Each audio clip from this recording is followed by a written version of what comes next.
Friends, और आज हम यहाँ पर देखेंगे उषा स्टडी पॉइंट में नेशनल पार्टी इन इंडिया, यानी भारत में राष्ट्रीय पार्टियाँ जो है 2023 में, और ये आपका मंथ चल रहा है अक्टूबर 2023 में कितनी हैं। पहले 8 थी, वर्तमान में 6 हो गई हैं।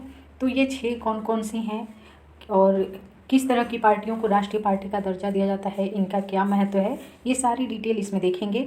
ये जो है, आप अगर यूजीसी नेट की तैयारी करते हैं पॉलिटिकल साइंस से, उसके लिए TGT PGT political science, BA IMA में यदि राजनीति विज्ञान पढ़ते हैं, साथ ही जो है यूपी ट्रिपल एससी तथा यूपीपीएससी जैसे सभी एग्जामों के लिए समान रूप से उपयोगी है।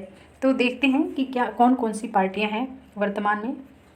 देखिए, चूँकि भारत में बहुदलीय प्रणाली है, और ऐसे में देखें तो वर्तमान में देश में 6 जो है राष्ट्रीय दल हैं या नेशनल पार्टीज हैं, जिसमें से आम आदमी पार्टी है, और दूसरा बसपा यानी बीएसपी है, तीसरा है भाजपा बीजेपी, और चौथा है कांग्रेस यानी इंडियन नेशनल कांग्रेस, और पांचवा है सीपीआईएम जिसको कहते हैं कम्युनिस्ट पार्टी ऑफ इंडिया मार्क्सवादी। देखिए, CPIM communist party of India 2 है, एक है सीपीआई और एक है सीपीआईएम।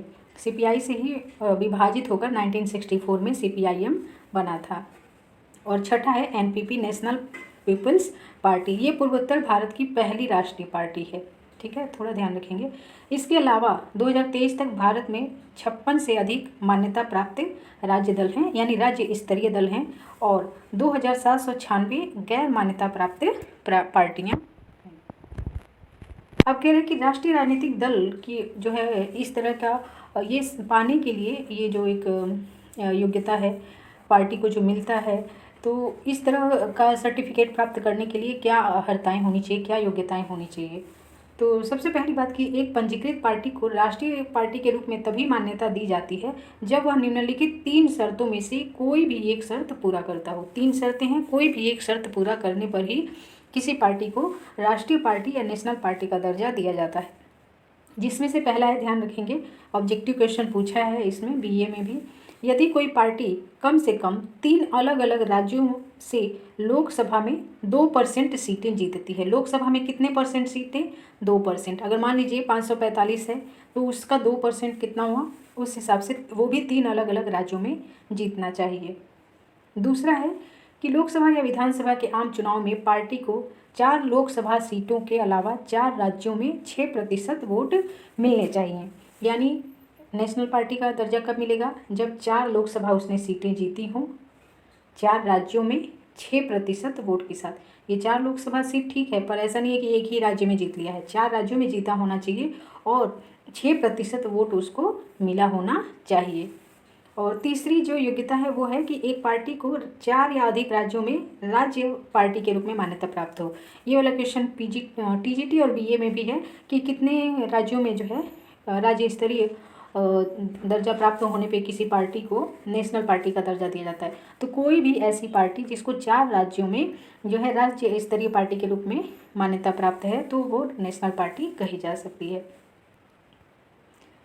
यहाँ पे देखेंगे कि 10 अप्रैल 2023 को भारत की चुनाव आयोग ईसीआई यानी इलेक्शन कमीशन ऑफ इंडिया ने 3 जो है पूर्व राष्ट्रीय दलों को क्या किया, नेशनल पार्टी के उससे जो है हटा दिया। यानी नेशनल पार्टी का जो दर्जा था इनका वापस ले लिया गया है। किसका किसका? टीएमसी का, तृणमूल कांग्रेस का, और राष्ट्रवादी कांग्रेस पार्टी का यानी एनसीपी का, और तीसरा भारतीय कम्युनिस्ट पार्टी। आप जान रहे हैं कि सीपीआई की जो है नेशनल पार्टी का दर्जा वापस ले लिया गया है। इसके बाद से जो है ईसीआई यानी इलेक्शन कमीशन ऑफ इंडिया ने अरविंद केजरीवाल की आम आदमी पार्टी को राष्ट्रीय पार्टी के रूप में मान्यता दी है 2023 में ही। इससे पहले देखें तो भारत में 8 राष्ट्रीय पार्टियां थी, लेकिन अब 6 हो गई हैं। ये 8 कौन सी थी अभी उसको भी देख लेंगे हम लोग। यहाँ पे हम देखते हैं, देख लीजिए वो 8 पार्टियाँ कौन सी थी। देखिए, पहले ये 8 पार्टियाँ हैं जो 2023 से पहले इनको राष्ट्रीय पार्टी का दर्जा प्राप्त था। पहला है बीजेपी, फिर है कम्युनिस्ट पार्टी ऑफ इंडिया, इसका जो है रद्द कर दिया गया है। Communist party of India Marxist, इसका जारी है, बीजेपी का जारी है। इंडियन नेशनल कांग्रेस आईएनसी का जारी है। नेशनल कांग्रेस पार्टी, इसका जो है रद्द कर दिया गया है। नेशनल पीपल्स पार्टी, पूर्वोत्तर भारत की पहली राष्ट्रीय पार्टी, इसका भी जारी है।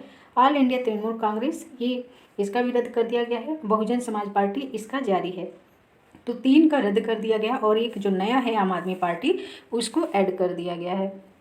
अब यहाँ पे हम देख लेते हैं कि कि क्या लाभ हैं, ठीक है, कि कोई पार्टी अगर नेशनल पार्टी बनती है, राष्ट्रीय स्तर की पार्टी बन जाती है, तो उसको उससे क्या क्या बेनिफिट मिलते हैं।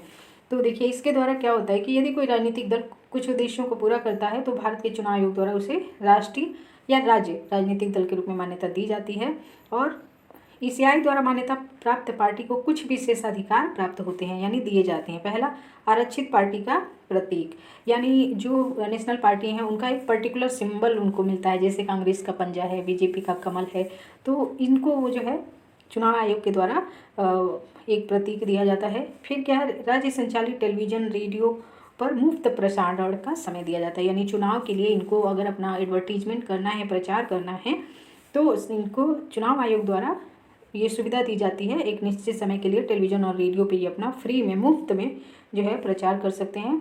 चुनाव की तारीखों के निर्धारण में चुनाव आयोग इनसे परामर्श करता है और भी बहुत सी इनको सुविधाएं प्राप्त होती हैं। यहाँ पे आप सिंबल देख लेंगे, आम आदमी पार्टी का है, ये आपका नेशनल पीपल्स पार्टी यानी एनपीपी का है, कांग्रेस का, बसपा का, और आपका ये हो गया बीजेपी का, और आपका ये हो गया सीपीआईएम का, ठीक है। इसके अलावा जो है आपको एक होमवर्क है आपका, वो आप कर लेंगे क्योंकि वो आपके लिए इम्पोर्टेंट है। आप ये देख लीजिए कि ये जो 6 पार्टियां अभी वर्तमान में भारत में हैं जिनको नेशनल पार्टी का दर्जा प्राप्त है, तो इनका होमवर्क ये है कि आप ये देखें कि इन 6 पार्टियों की स्थापना कब हुई थी, यानी किस सन में हुई थी, और इनके संस्थापक कौन थे।